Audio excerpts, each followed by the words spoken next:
Paps, medyo naabala tayo sa trabaho natin ngayon. So, Lalamove Gaming tayo. Meron tayo dito booking.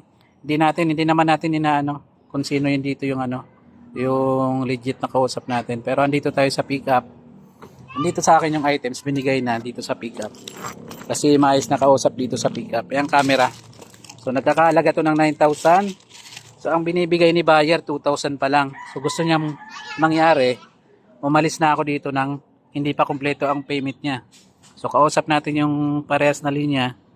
Yun nga, napag-alaman natin, nakablock na yung seller. Ayan, naibalik na rin yung transaction nila kanina 2,000.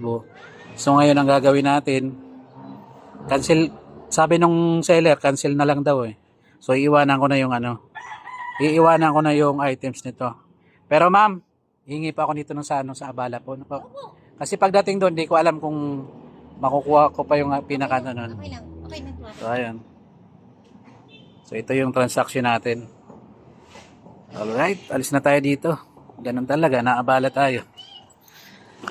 Rider talaga ang pinaka dito, ipit. Okay na yung picture mo. Ayan yung transaction natin. Maayos kausap dito sa pickup. Ma'am na po. Walang problema sa akin. Okay. Ito lang discount. Hello. Hello sir. Kausap ko na mismo yung seller nung pinakita sa akin yung transaction, may naibalik ng 2,000. Kuya, wala po. Ano pong number yung sinend? Andito na, hindi niya nga nangarama dahil nung pakabalik niya, blinak nyo na.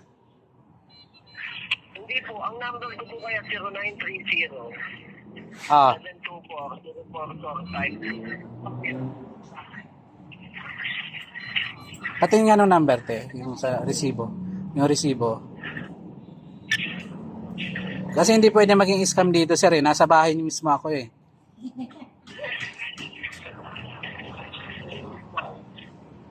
Nasa bahay mismo ako ng seller. Kausap ko yung anak, kausap ko yung kapatid.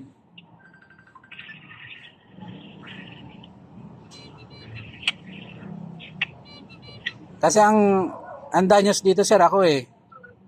Kinukuha na sa akin yung items kasi nga hindi na raw kayo makontak.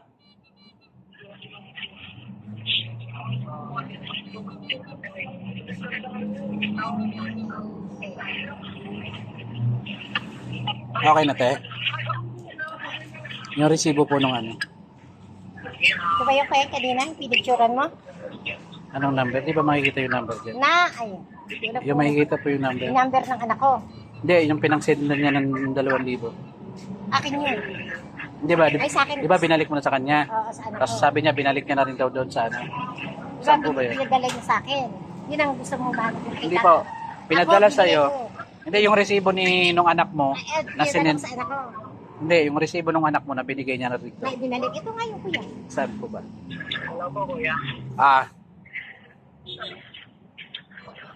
Ano pong sabi po? Wala na, kinukuha ng items kasi nga walang payment. Hindi kasi makita yung... Hindi makita yung... Nagatawagan pa yung anak ko kung paano makikita ha. Pasuyo naman. Kasi binalik ng araw sa iyo eh. Paano nakikita na yung number mo, sinend mo sa kanya, may 2,000. Yung number mo, yung 0918 mo, binalik Hindi, yung number ng pinagsinda niya ng 2,000. alin doon?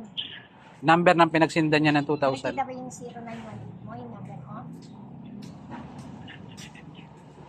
Kasi ilang oras nang inaano ko dito sir eh.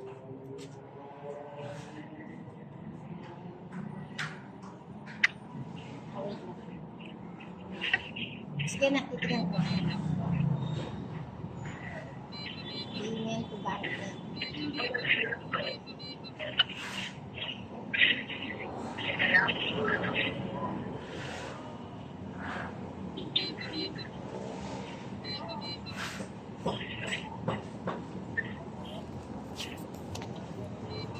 Ano pong sabi po? Ano pa? Cellphone number mo dito na. Eh, oo. Kinukuha na nga yung item sir kasi nga yung balance hindi na maibigay sa kanya. Tapos yung 2,000 binigay mo, binalik na raw sa'yo. Wala pa pong narinig. Ito may pinakita nga sa aking resibo eh. Anong number po yung nakabalay? Walang number. account mo ng card. Oo, card to. Payment to bank net niya. Card pala sinendan. Sinendan niya. Hindi Gcash. Sir, hindi raw Gcash anong sinendan sa'yo, yung Oo. bank bank account? Banknet. Banknet. Sa banknet mo raw sinend ng ano eh. Bali bangko yung sinend mo sa kanyang 2,000. Hindi Gcash. Wala po akong bank yan. Gcash lang po. Ah, yun daw yung sinend na QR niya. Ah? Yun daw kasi yung sinend na QR. Yun daw ang sinend mong QR eh. Pasapin mo nga. Hello, sir. Hello po, sir. Sir, hindi po. Ikaw, kausapin ko muna yung seller. Hello, sir. Hello, sir. Kasi medyo na ako dito. Nagtatagal na ako eh. Naibalik mo na po ba yung 2,000? Hello, boss. Naibalik niyo na po ba yung 2,000 dun sa buyer? May naman natin sabi. Ano po? Tama rin naman yung may usapan din naman po kami na ibabalik ko yung 2K sa kanya na sinet niya yung QR code doon. Pero naibalik niyo na po. Opo, yung picture na Opo, yun. naibalik ko na po. Wala na pong pera sa account ko. Ayun na sir, naibalik na raw po sa account niyo eh. Yung binigay mong QR code. Nabalik ko na. QR code. Yung tama. Sir, ngayon kung walang bumabalik sa'yo, pero ito, napagtatanto ko na, mukhang ano to eh. Mukhang papunta sa scam to eh. Ano lang tayo niyan, boss eh. Ako ang nalalagay dito sa langanin. Yun nga po eh. Ngayon sir, pag hindi mo inaayos sa booking, ako ang pupunta mismo dyan sa ano yung lugar nyo ha. Sige po, kuya. Sige. Ito dyan. Ako ang papunta dyan. Sige, boss. Pasensya na sa bago, boss. Oo nga eh. Wala, may mga ganyan talaga eh.